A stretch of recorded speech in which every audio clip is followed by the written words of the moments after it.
Viewers, जैसा कि आप जानते हैं कि आज तीसरा T20 मैच खेला जा रहा है।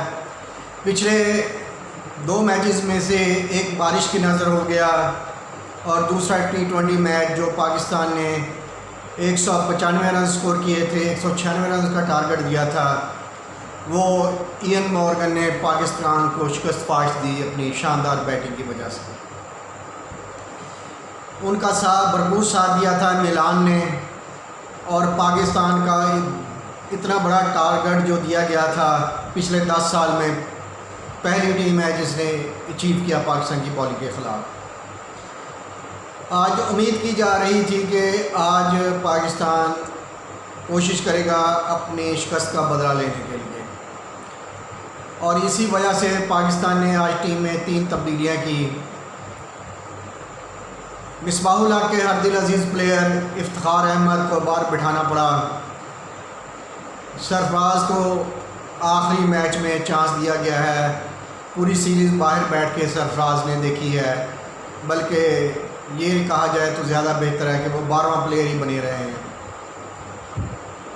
तो आज उनके साथ मोहम्मद आमर जो पिछले मैच में इंजर्ड हो गए थे, उनकी जगह वहाब रियाज को शामिल किया गया। 3 तब्दीलियां की गई। इंग्लैंड ने आज फिर टॉस जीतकर पाकिस्तान को बैटिंग की दावत दी, मगर आज पाकिस्तान के दोनों ओपनर्स जल्द ही आउट हो गए। फ़खर जमान दूसरी ओवर में पहली बॉल पे अपनी 1 रन पर आउट हो गए। ये उनकी नाकस कारकर्दगी का सिलसिला जारी है। जिस कैलिबर के वो प्लेयर हैं, अभी तक वो काफ़ी मैचों से नाकाम नज़र आ रहे हैं। उम्मीद यही थी कि शायद वो आज अपनी कमियों कोताहियों को नज़रअंदाज करते हुए वो अच्छा परफॉर्म कर जाएं, मगर वो नाकाम रहे। इसके बाद हैदर अली आए उनकी जगह वन डाउन पोजीशन पर और हैदर अली ने अपनी सिलेक्शन के साथ इंसाफ किया। उन्होंने आते ही इंग्लैंड बॉलर्स की पढ़ाई करनी शुरू कर दी और आगाज़ से 200 का स्ट्राइक रेट हासिल किया। उन्होंने चौकों छक्कों की बारिश की और पाकिस्तान का रन रेट गिरने नहीं दिया। जैसा कि बाबर आजम भी आज जल्दी आउट हो गया, उनकी जगह हफीज़ आए, तो हफीज़ भी ऐसे लग रहा था जैसा कि पिछले मैच की फॉर्म जो है उन्होंने कंटिन्यू की। हफीज़ और हैदर अली ने मिलकर तीसरी विकेट की शराकत में 100 रन का इजाफा किया। इसके बाद हैदर अली आउट हो गए, मगर हफीज़ ने अपनी बैटिंग का सिलसिला जारी रखा। हफीज़ 86 रन बनाने के साथ नॉट आउट रहे। उनकी इनिंग्स में 4 चौके और 6 शानदार छक्के शामिल थे। ये उन्होंने अपने 52 बॉल में स्कोर हासिल किया। उनका साथ शादाब खान ने दिया और पाकिस्तान का स्कोर जो है वो 190 रन पर पहुंचा दिया। इंग्लैंड को अब 20 ओवर में 191 रन का टारगेट मिला है। इंग्लैंड की तरफ से जॉर्डन ने बड़ी अच्छी बॉलिंग की।